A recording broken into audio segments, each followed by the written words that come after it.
السلام علیکم دوستوں، نالج ود ارسلان میں خوش آمدید دوستوں۔ 11 نومبر 1918 عیسوی کو متحرکہ جنگ پر دستخط ہوئی تھی اور عالمگیر اقتدار کے لیے جو وحشیانہ اور خون ریز کشمکش 4 سال سے جاری تھی وہ ختم ہو گئی۔ قیصر کی جرمن فوج ہار گئی اور 1919 عیسوی میں ورسائی پیرس کے مقام پر مستقل صلح کے لیے مشورے شروع ہوئے۔ برطانیہ، امریکہ اور فرانس کے نمائندوں نے فاتحین کی حیثیت سے جو شرطیں پیش کی، ان پر آئندہ خود ان ملکوں کے شہریوں کو پشیمان ہونا پڑا۔ ان شرطوں کے مطابق جرمنی سے 9 آبادیاں چھین لی گئی، مشرقی پروشیا اور جرمنی کے درمیان پولینڈ کے لیے گزرنے کا راستہ نکالا گیا، جرمنی کا فوجی نظام توڑ دیا گیا۔ یہ بھی طے پایا کہ قیصر اور بعض دوسری بڑی شخصیتوں کے خلاف مقدمے چلائے جائیں، مگر وہ کبھی نہ چلائے گئے۔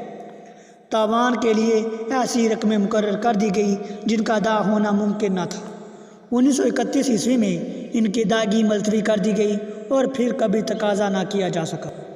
1935 عیسوی میں ہٹلر نے عہد نامے کی ان تمام دفعات کو لغو و بے بنیاد قرار دیا جن کا تعلق فوجی معاملات سے تھا۔ امریکہ کے صدر ولسن کے نزدیک یہ شرطیں اگرچہ سخت تھیں، لیکن اس نے بادل ناخواستہ ان کو قبول کر لیا تاکہ اتحادیوں نے پہلے سے جو خفیہ معاہدے کر رکھے تھے وہ پورے ہو جائیں۔ ولسن یہ چاہتا تھا کہ جس طرح بھی ممکن ہو جمعیت اقوام کی بنیاد رکھ دی جائے، جو اس کے نزدیک قیام امن کی واحد امید تھی۔ اس نے فرانس اور برطانیہ سے جمعیت اقوام کا قیام منظور کرا لیا، مگر وہ امریکی سینٹ سے عہد نامہ ورسائی کی منظوری حاصل نہ کر سکا۔ یوں امریکہ کے لیے جمعیت اقوام کا ممبر بننے کی کوئی صورت پیدا نہ ہوئی اور اس جمعیت کی تقریر پر ناکامی کی آخری مہر لگ گئی۔ اس جنگ میں 6.5 کروڑ سپاہی نقل و حرکت میں آئے اور ان میں سے نصف سے زیادہ مارے گئے یا زخمی ہو گئے۔ حد یہ ہے کہ جب جرمنوں نے ہتھیار ڈالے تو فرانس سے کریمیا تک اتحادی علاقوں پر قابض تھی۔ برطانیہ اور فرانس نے دریائے سوم کے کنارے جو اقدام کیا تھا، اس میں 6 لاکھ آدمی موت کے گھاٹ اتر گئے اور صرف چند میل کا علاقہ دشمن سے چھینا جا سکا۔ بیشتر سپاہیوں نے خندقوں میں بیٹھے بیٹھے تکلیفوں اور مصیبتوں کے سیل اپنے اوپر سے گزرتے دیکھے، کیونکہ خندقوں میں پانی اور کیچڑ کے سوا کچھ نہ تھا۔ اس ڈرامے میں پیش قدمی یا پسپائی کا کوئی طوفانی منظر رونما نہ ہوا، جیسے بیشتر یا بعد کی جنگوں میں اکثر سامنے آتے رہے۔ 1914 عیسوی میں یورپ کے حالات اتنے متوازن اور مستحکم تھے کہ صدیوں سے یہ کیفیت پیدا نہ ہوئی تھی۔ گویا بظاہر جنگ کی کوئی وجہ نہ تھی، تاہم جنگ ہوئی اور اس کے بعد یورپ میں مزید رزم و پیکار کے عوامل کی پرورش شروع ہو گئی۔